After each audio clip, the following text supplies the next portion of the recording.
Okay, I'm going to help you get started here in this AEP season. A lot of times, agents, whether they be new or even experienced agents, when all these new plans come out, they get a little confused as to who's offering what. The landscape becomes a little unclear. I'm going to give you a tool to help you get through this. I'm going to show you, help you create some clarity so that you aren't confused. And listen, many of us are starting out, especially the newer agents.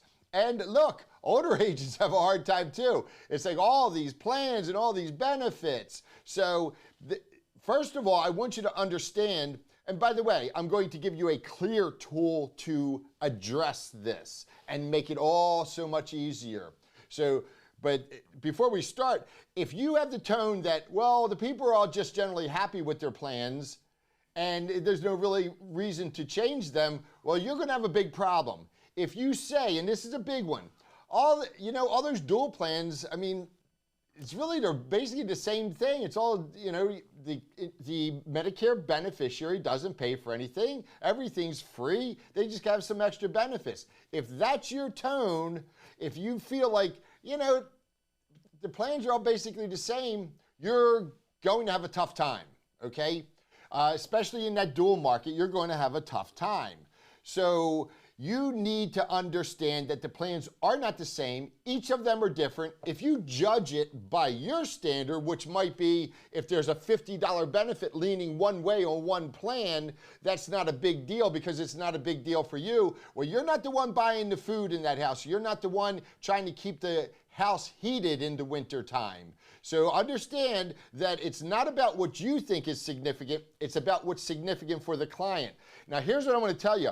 What you need to do, starting off, so you have all these plans, you've certified with 10 plans, okay? You take the plans that you're going to use. If you're working in your own backyard, this is easy. When I say that, if you're working in just say in the counties or the state that you live in, and you're basically going face to face, this is easy.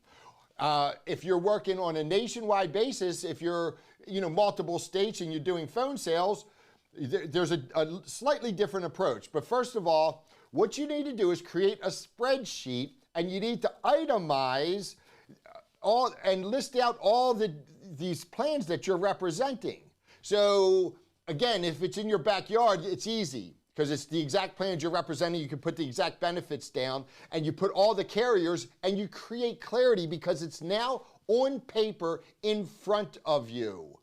So instead of it being all these plans and all these different summary of benefit or plan summaries or whatever you want to call it, benefit summaries, no, it's on a spreadsheet and it's in front of you. You're able to then take a glance and look at all these plans on one spreadsheet. So you might want to do it, before I say what you might want to do, if you're working on a nationwide basis, look, don't try to contract with every carrier. I see this over and over and over. You're operating in 10 states and you want to get every single carrier in all those 10 states. Just stick with the primary carriers. There is no reason to contract with every single company. And when I see this, there may be a plan comparison. It might come up on healthcare.gov. There's a plan that shows up on top. Well, that doesn't mean that's the best plan for your client. If you have United Healthcare, if you have Cigna, WellCare, Humana, Aetna, and maybe Anthem, if you have just the basic plans, you're going to be good in most states. Or just stay in the footprint where those companies are strong. It gives you millions and millions of people. You'll never run out of people. So that's one thing. Make your life easier by control the amount of companies you contract with. And don't keep chasing the shiny object, which in this case is the next best company. It's just ridiculous. And people spend time contracting with all these companies they never ever use. Now, here's what you do. You put them on the spreadsheet, you itemize the benefits. And so for example, you might want to put dental. And I'll give you a specific example. Last year, I had clients that they wanted this Molina because they had this dental debit card. You could go to any dentist, anywhere, and have dental work. $4,000 in my area for dual plans, and you get $4,000 of dental care anywhere. Just give them the card.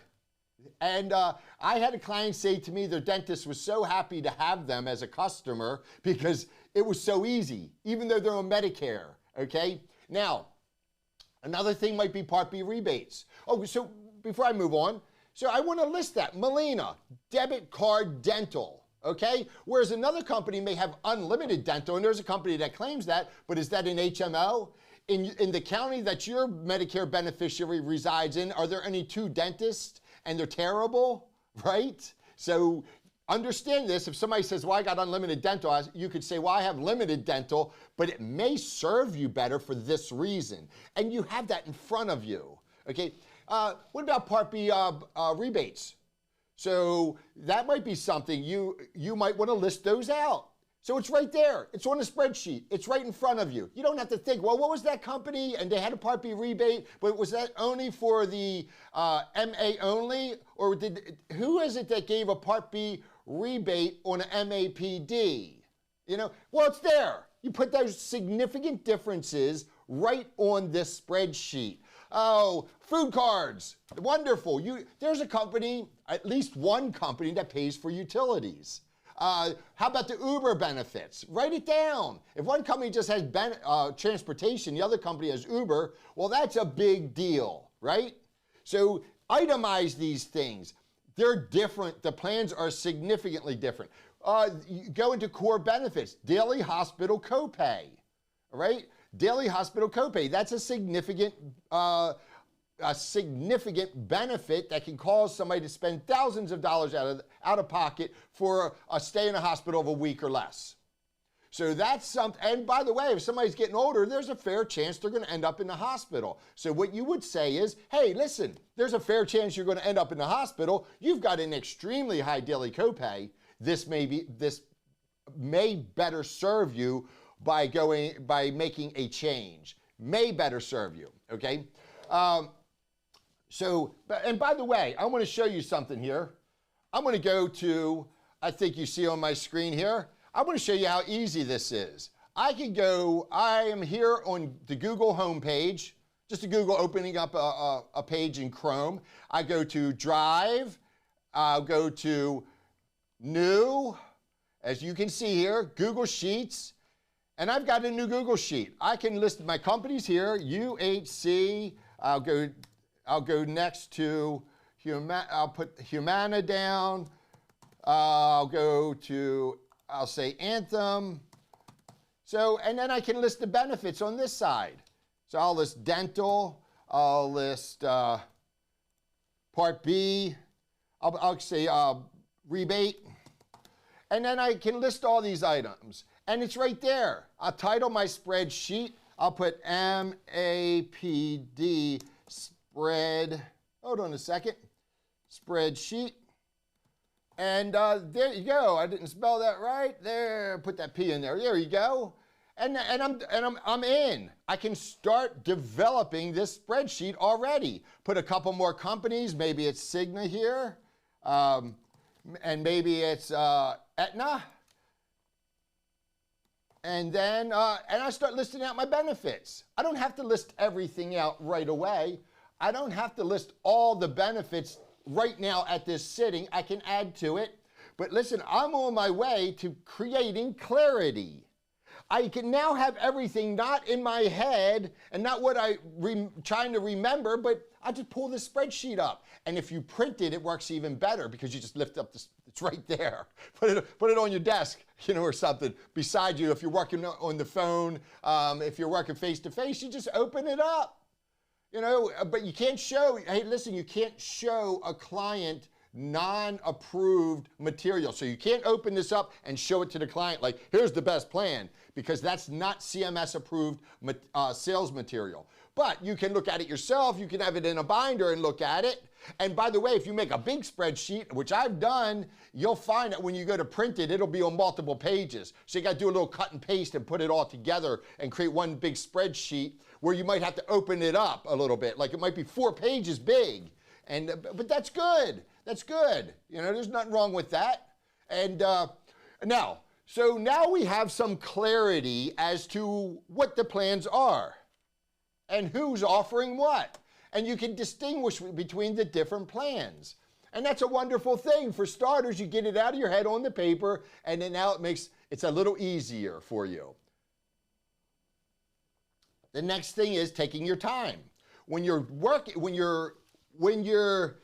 take your time, ask questions, allow it to come to you. Don't feel like you got to get on a call or sit down in front of somebody and make a presentation real fast. That's the wrong thing to do. Ask questions. Who's your agent?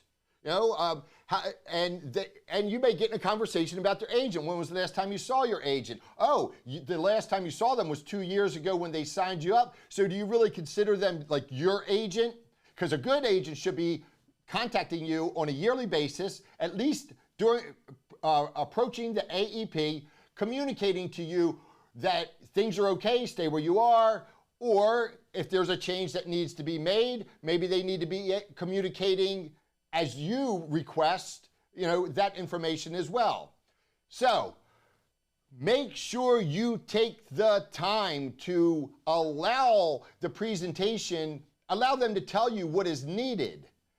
But remember, you can't ask any old question if once you have a scoped CMS approved, say a scoped CMS compliant presentation that you're conducting. So once you're in that, you kind of limit yourself. So that's why I don't like strict MAPD leads, Medicare Advantage leads. I want to have leads of a more general lead. I don't want a business reply card, BRC, that's basically says I'm coming to talk to you about Medicare Advantage. That's not good from my perspective, because I now I'm kind of stuck into what I can discuss or not. So again, that spreadsheet's going to help you take it out of your head, put it on paper, make a picture instead of trying to remember all these little factoids. So there you go. I'm going to let you guys go. Have a wonderful AEP, and I wish you all the success in the world.